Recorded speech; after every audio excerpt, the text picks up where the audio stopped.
once again, I'll be taking this video as a part 2 of my video that I did last, which I titled some potential alternative for conventional catfish feed part 2. And from that point, I think I stopped from the plant-based feed, for those of you who are really following me. And from the background, again, you can see us still having what we call our spawning process on our mentorship program on catfish hatchery and flight management in the city of Oshogbo. And for those of you, once again, who really want to join our mentorship program, make sure that you contact the number on the screen and let us talk and let us tell you how it goes. I think this will be highly beneficial for those of us who really want to learn. And once again, I'll be going straight to our topic for today, which I'll be talking again at the number 4. I told you once again I stopped in number 3, and the number 4 is what alternative feed for your conventional feed for catfish. So the number 4 I'll be talking about is food waste and kitchen scraps. We have what we call the vegetable waste. Those are the leftover vegetables. I do this as well. I use this to feed my fishes, most especially fishes from 3 months. I use it in my place very well. Those are what we call such as the garbage, the spinach, and we have the lettuce. Can be fed to your catfish directly, and they eat, and they do very, very well. This I do myself. This should be processed, it is chopped and fermented, and it makes them easier. It makes this easier for them to digest. Make sure that you chop them. If you can lace it with salt, mixing with the water, lace it inside salt solution, and you give it to them. These are very, very good if you don't have anything around that you can feed your fishes with. I can bet you I use this in feeding my fishes. We have what we call the fruit. That means fruit such as banana peel, watermelon, and papaya can be used as a supplementary feed. However, they should not make up more than 20% of the total diet, as they are mainly carbohydrate and sugar. So this simply means it's just an alternative when you don't have conventional feed available. And we have what we call the animal byproduct. That means the leftover meat scraps and organs, which is the chicken intestines or liver.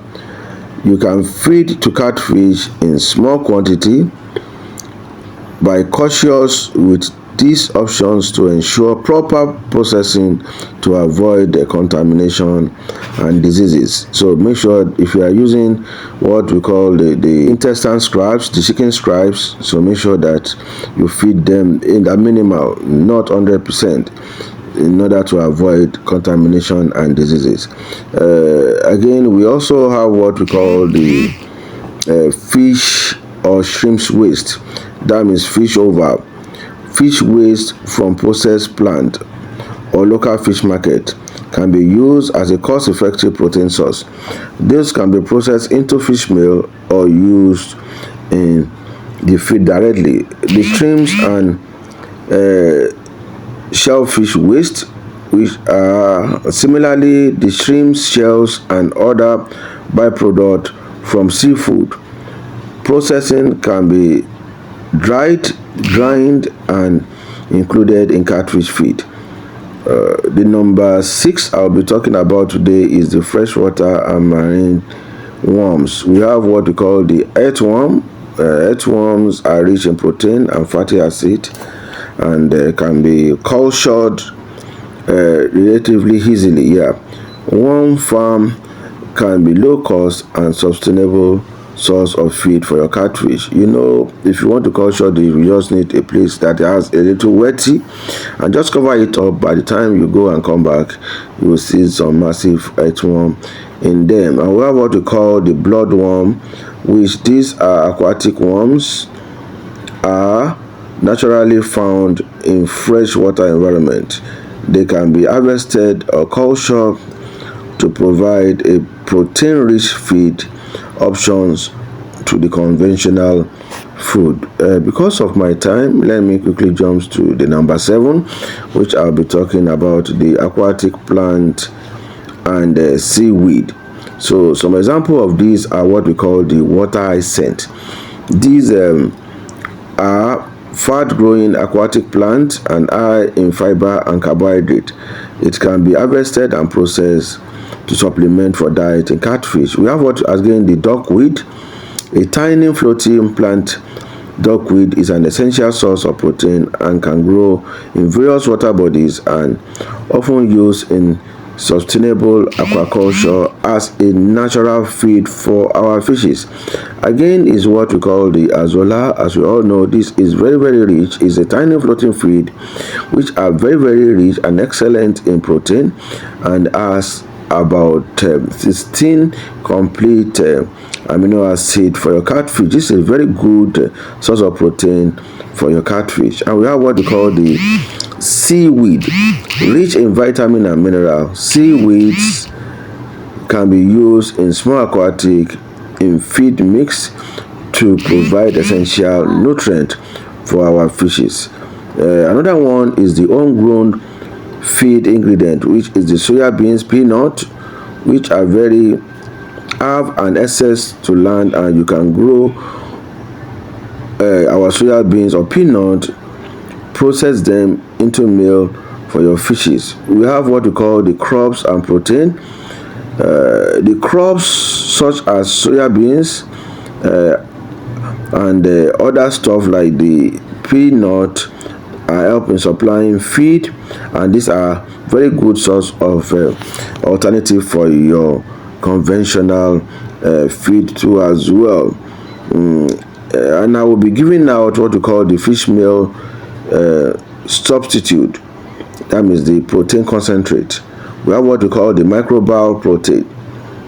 Certain type of bacteria and fungi can be cultured to produce protein-rich supplement for fish. These include the single-cell protein, which can be grown in an organic waste product and used in fish feed. The fungal biomass. Certain fungi such as yeast can be cultured for protein production. Yeast-based product can be an alternative substitute for animal-derived protein in catfish. We have what we call the customized feed formulation too as well. That means a blending alternative. That means a mix of several alternative feed ingredients. Soya has the soya protein, the rice bran, the cassava, and the insect liver may provide a balanced diet for catfish. Blending different sources ensure that the diet contains sufficient protein, fat, carbohydrate, and essential nutrient. The nutrient imbalance, which formulating your own feed, is crucial to ensure proper nutritional balance. That means for the amino acid, for the fatty acid, for the vitamin and minerals to meet a specific need of your catfish of different growth stage. And considering those are the considerations. Let me just talk about some of the considerations for this alternative. One of the considerations is for your make sure that you have a proper processing. Make sure that you have what you call, that means many alternative feed, especially plant-based material, may need to be processed, dry ground, and fermented very well to ensure they are digestible and safe for catfish. Balanced diet. Ensure that the feed provide a balanced nutrient profile, protein, fat, fiber, minerals, and vitamins to optimize growth and health. Cost effective. Even though alternative may be cheaper, it is certain case also evaluate those nutritional content and availability to ensure they provide the best volume for your fish. Using all these combinations of those alternative catfish feed mitigate the impact of high feed costs while maintaining a healthy and fast-growing fish. However, it is important to gradually